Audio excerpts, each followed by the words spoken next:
આઠમું પ્રકરણ ત્રિકોણમિતિનો અભ્યાસ કર્યો।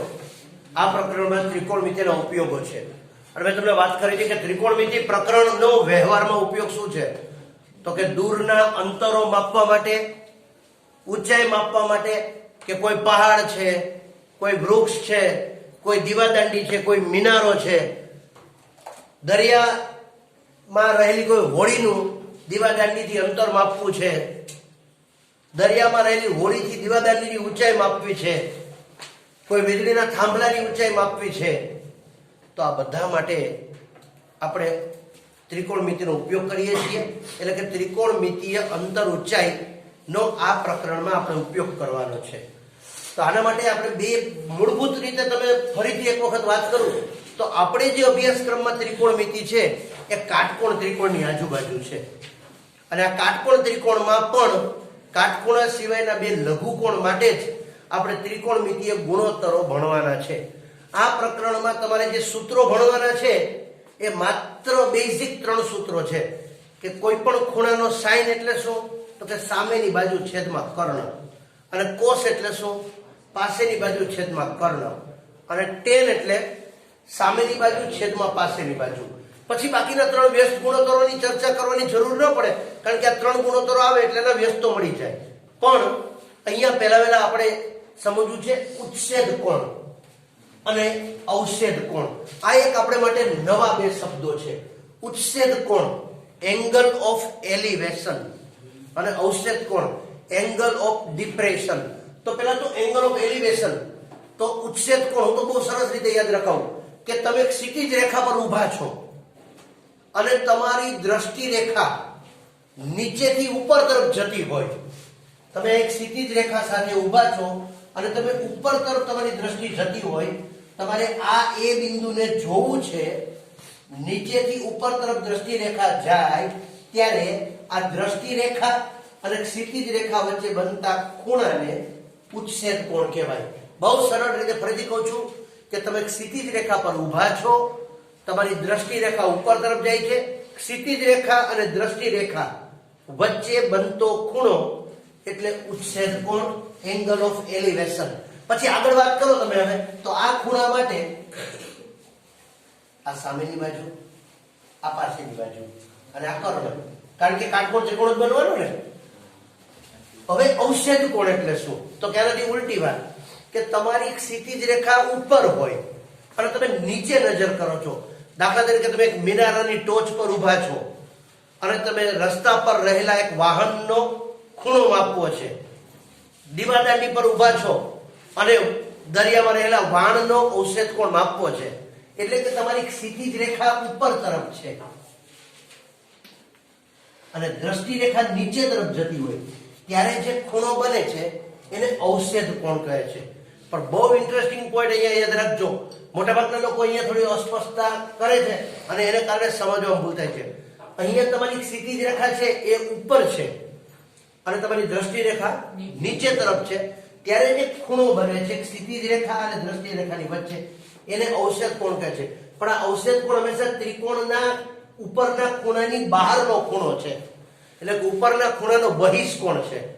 અવક્ષેદ કોણ is not a part of triangle. અવક્ષેદ કોણ એ ત્રિકોણનો ભાગ નથી, આવું કોઈ નહીં કહે, કોઈ પુસ્તકમાં નહીં હોય, પણ આ બહુ જરૂરી છે। આ અવક્ષેદ કોણ છે એ ખરેખર ક્યાં બને છે, તો કે ક્ષિતિજ રેખા અને દ્રષ્ટિ રેખાની વચ્ચે ઉપરથી નીચે જોઈએ છીએ ત્યારે ખરેખર ખૂણો ત્રિકોણની બહાર બને છે।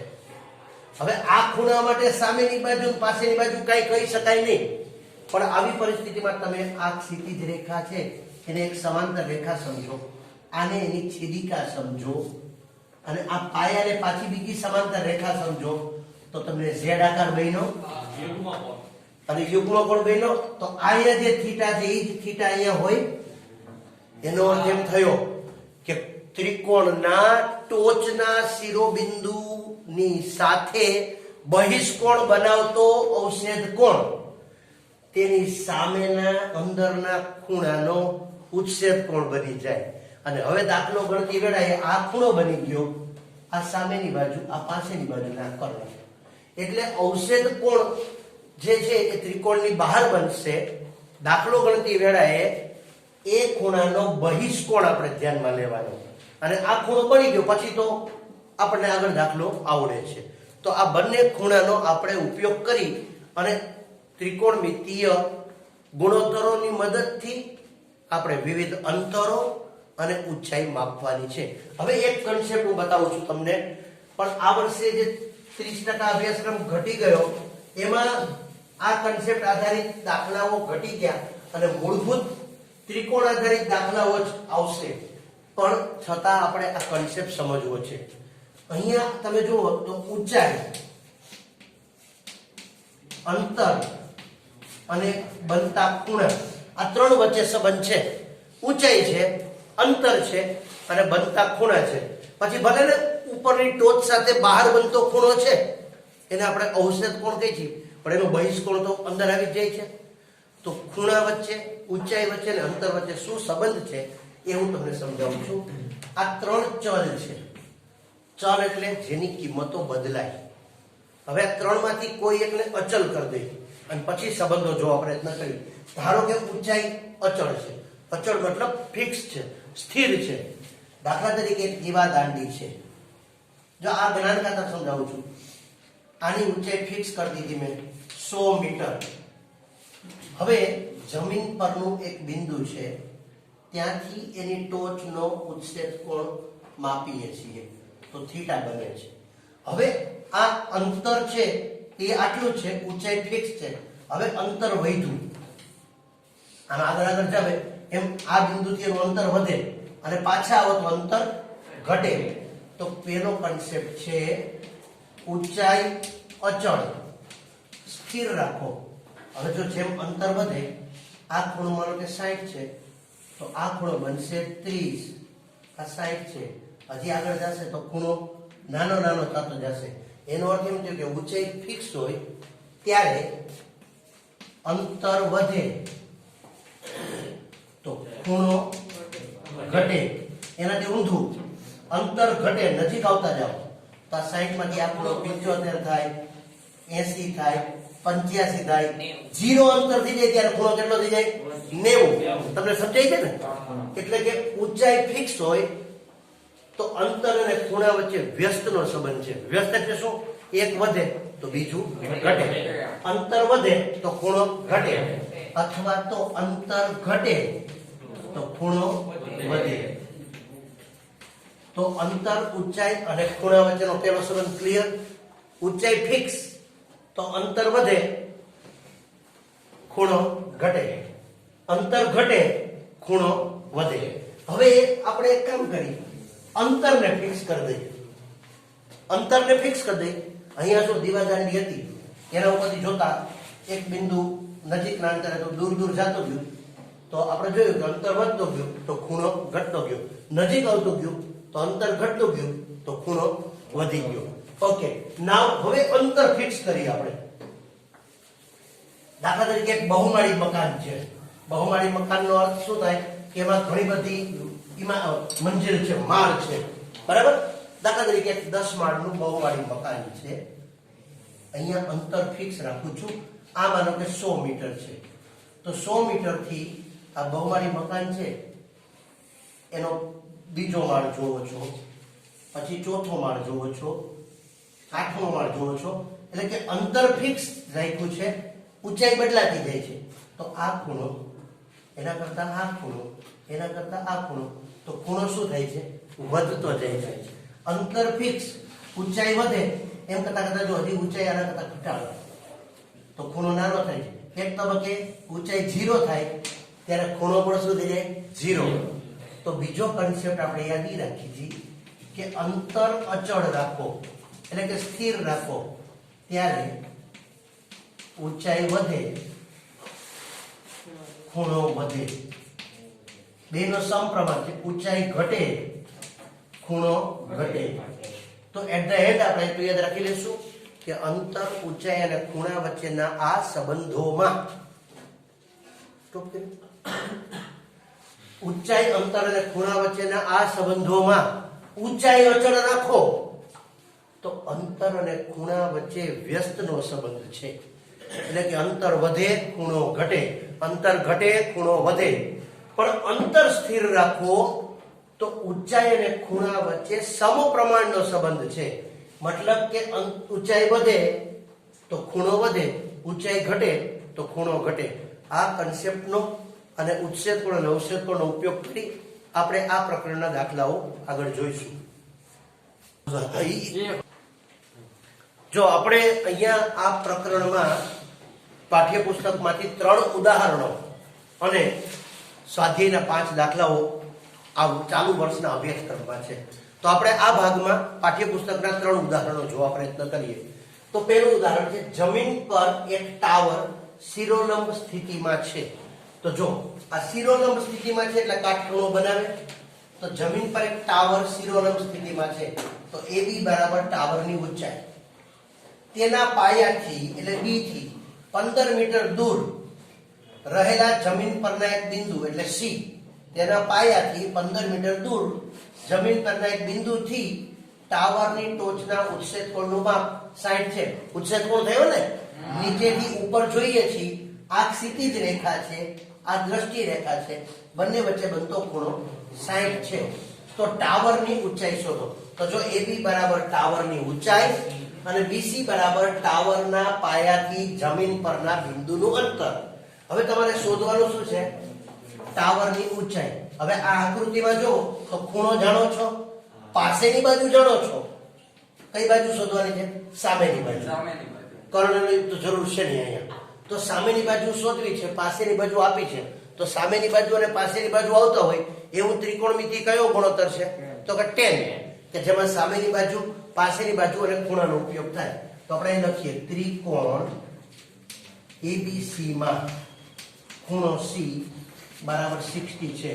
અથવા હું એમ કહું કે ખૂણો C લઘુકોણ છે, કારણ કે આપણે ત્રિકોણમિતિય ગુણોત્તર લઘુકોણ માટે છે. તો હવે C માટેનું સૂત્ર બનાવીએ. તો tan C બરાબર સામેની બાજુ AB છેદમાં પાસેની બાજુ BC. હવે તમે tan C ખૂણાનું માપ જાણો છો, tan 60. BC પાસેની બાજુનું માપ જાણો છો, AB તમારે શોધવું છે. તો તમે આવું લખી શકો, BC આને ગુણે એટલે આમ લખી શકો, AB બરાબર tan 60 ગુણ્યા BC. તો BC નું માપ કેટલું છે? 15. તેથી AB બરાબર 15 અને tan 60 ની કિંમત કેટલી છે? વર્ગમૂળ 3. કોષ્ટકમાં જો તો AB બરાબર 15√3 મીટર. એટલે કે આ ટાવરની ઊંચાઈ 15√3 મીટર થાય પુસ્તકમાં. અને આ દાખલો આમ જ હોય, પણ કોઈ એમ કે નહીં મારે એક્ઝેક્ટ મીટરમાં જવાબ જોઈએ છે. તમારો જવાબ અહીંયા પૂરો જ છે, પણ હું જ્ઞાન ખાતર કહું છું. તો વર્ગમૂળ 3 ની કિંમત આશરે 1.73 છે. વર્ગમૂળ 3 ની કિંમત આશરે 1.73 છે. તો તમે 15 ગુણ્યા 173 છેદમાં 100 અને 15 અને 173 નો ગુણાકાર કરી 2 પોઈન્ટ કાપી લો તો તમને મીટરમાં પણ જવાબ મળે. પણ હાલ તમને આ પૂછેલ નથી, નોલેજ ખાતર આપણે કરીએ 173 ગુણ્યા 15. તો પહેલા 173 દાણ 17 300, 5 ગુણ્યા 5 થી 15, 7 50 35 ને 36, 3 5 5 ને 3 8, એટલે કે 5 6. અને હવે 2 પોઈન્ટ કાપી નાખો તો તમે આ કરી શકો. પણ હું માનું છું કે આ પ્રશ્ન આપણે જ્યારે પૂછેલો નથી, સોરી 2 પોઈન્ટ કાપવાના છે, એટલે 181.65 મીટર આનો જવાબ થાય. પણ તમારે જવાબ 15√3 જ રાખવાનો છે. હવે આપણે એનો બીજો દાખલો જોઈએ. બીજું ઉદાહરણ છે, રકમ થોડી લાંબી છે, હું રકમ બોલી અને આકૃતિ સમજાવું છું. એક ઇલેક્ટ્રિશિયનને 5 મીટર ઊંચા થાંભલામાં ફોલ્ટનું સમારકામ કરવાનું છે. 5 મીટર ઊંચો થાંભલો છે, આમાં ફોલ્ટનું સમારકામ કરવાનું છે. પણ આ ફોલ્ટ માટે તેણે થાંભલાની ટોચથી 1.3 મીટર નીચે ઉતરી અને સમારકામ કરવાનું છે. આખો થાંભલો 5 મીટરનો છે, પણ એનો ફોલ્ટ છે એ ટોચથી 1.3 મીટર નીચો છે. હવે અહીંયા પહોંચવા માટે એણે સમક્ષિતિજ રેખા સાથે 60 માપનો ખૂણો બને તે રીતે નિસરણી ટેકવી છે. આ નિસરણી છે એ કેટલી ઊંચાઈ પહોંચાડવાની છે? તો કે ટોચ થી 1.3 મીટર નીચું, આખા થાંભલાની ઊંચાઈ કેટલી છે 5 મીટર, તો ટોચ થી 1.3 મીટર નીચું એટલે જમીન થી 3.7 મીટર ઊંચે આ નિસરણી ટેકવેલી છે, જેથી તે ઈચ્છિત જગ્યાએ પહોંચી શકે છે. આ નિસરણી સમક્ષિતિજ રેખા સાથે 60 માપનો ખૂણો બનાવે છે, જેને આપણે ઉચ્છેદ કોણ કહીએ છીએ. તો નિસરણીની લંબાઈ કેટલી હશે તથા થાંભલાના પાયાથી નિસરણીનો પાયો કેટલો દૂર હશે, બરાબર. અહીં વર્ગમૂળ 3 બરાબર 1.73 લેવું.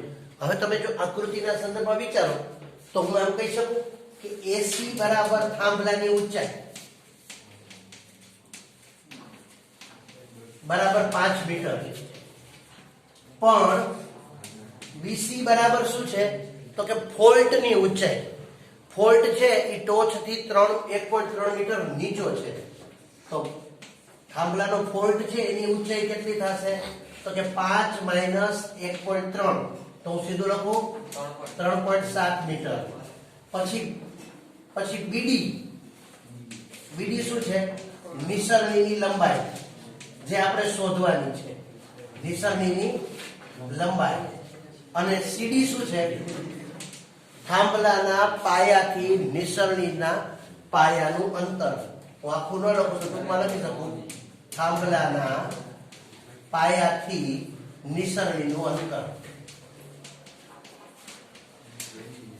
હવે તમે વિચારો તો ત્રિકોણ BCD બનશે, આ સમક્ષિતિજ છે, અહીંયા ખૂણો આપ્યો છે, સામેની બાજુ આપી છે, આપણે પાછળની બાજુ શોધવી છે અને કર્ણ પણ શોધવો છે.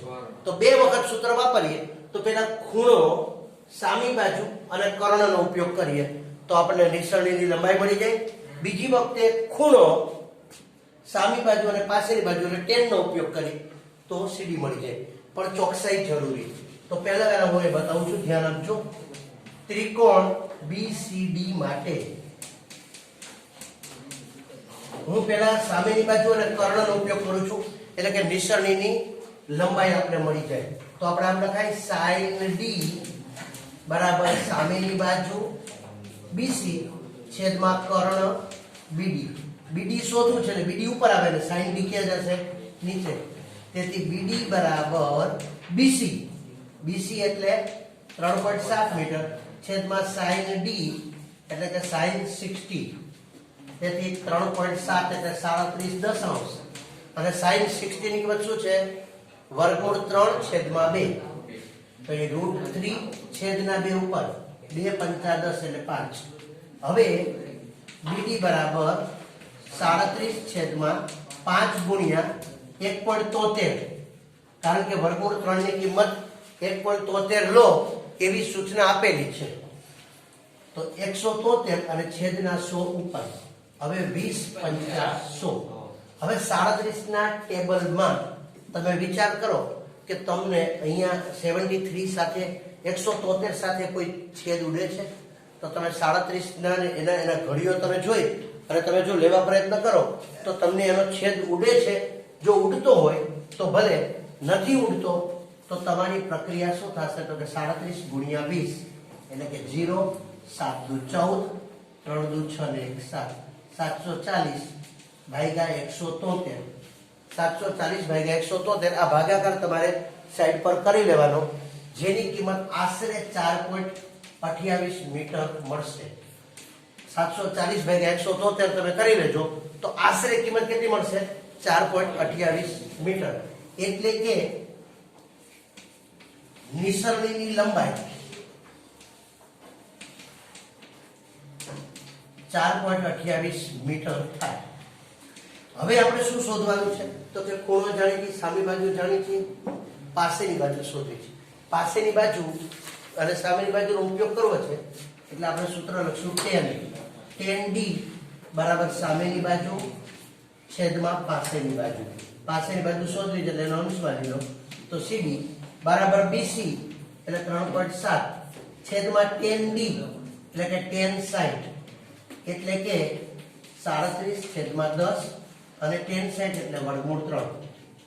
ફરીથી તમારી પરિસ્થિતિ શું આવશે તો કે 37 છેદમાં 10 173 ઉપર 100 મીંડું ઉડી ગયું એટલે ફરીથી 370 ભાગ્યા 173.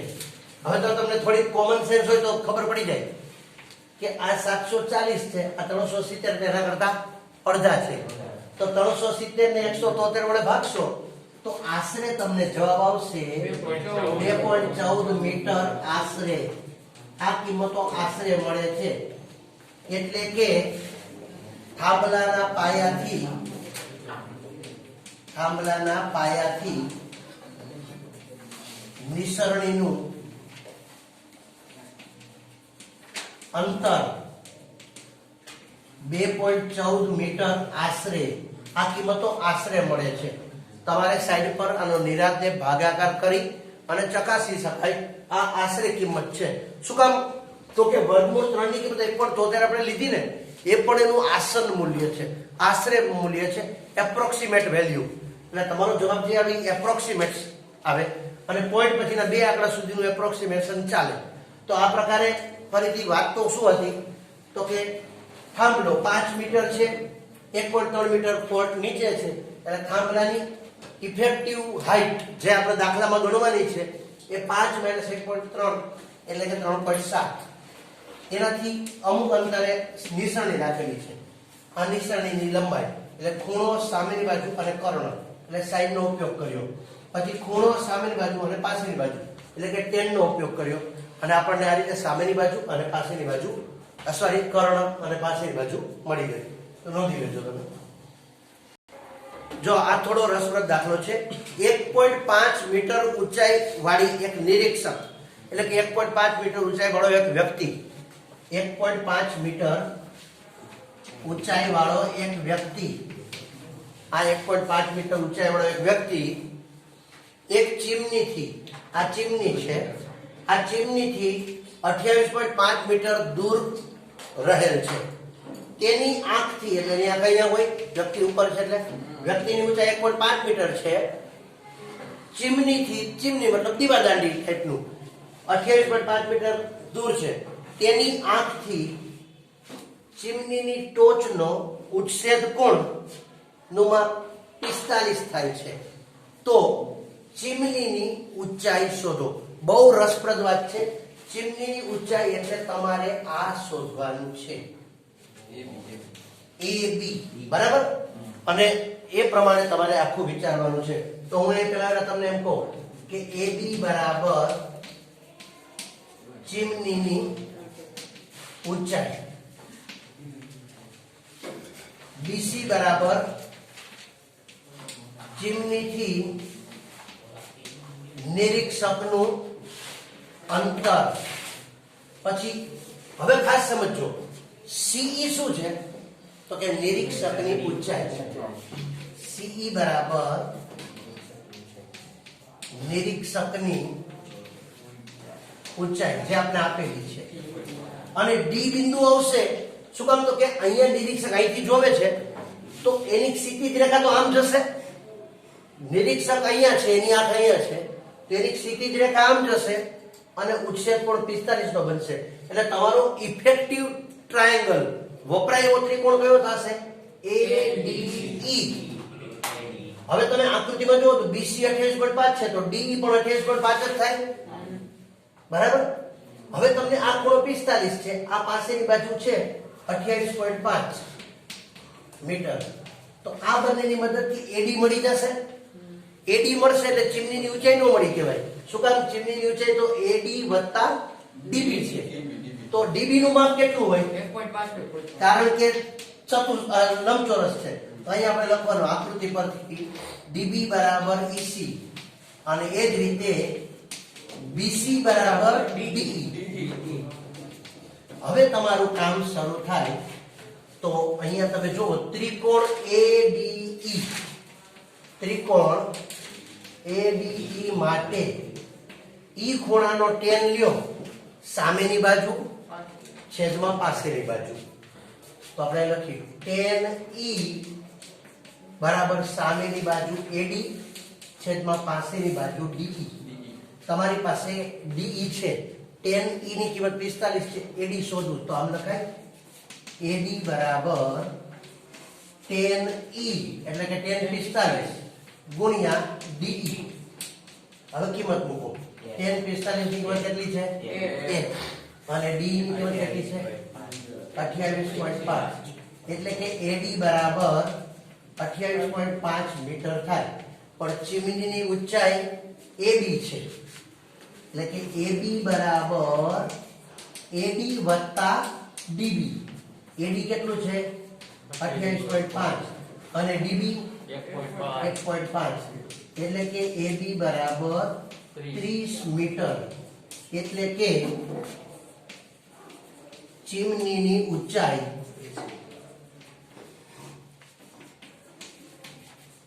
30 મીટર થાય. અહીંયા થોડીક સમજ એ કહેવાની હતી કે ચીમનીથી 28.5 મીટર દૂર એક વ્યક્તિ ઊભો છે, પણ વ્યક્તિની ઊંચાઈ 1.5 મીટર છે. તો એની દ્રષ્ટિ રેખા છે એ તળિયેથી 1.5 મીટર ઊંચી છે અને એક સીધી રેખા બનશે અને એની સાથે ઉચ્છેદ કોણ 45 છે.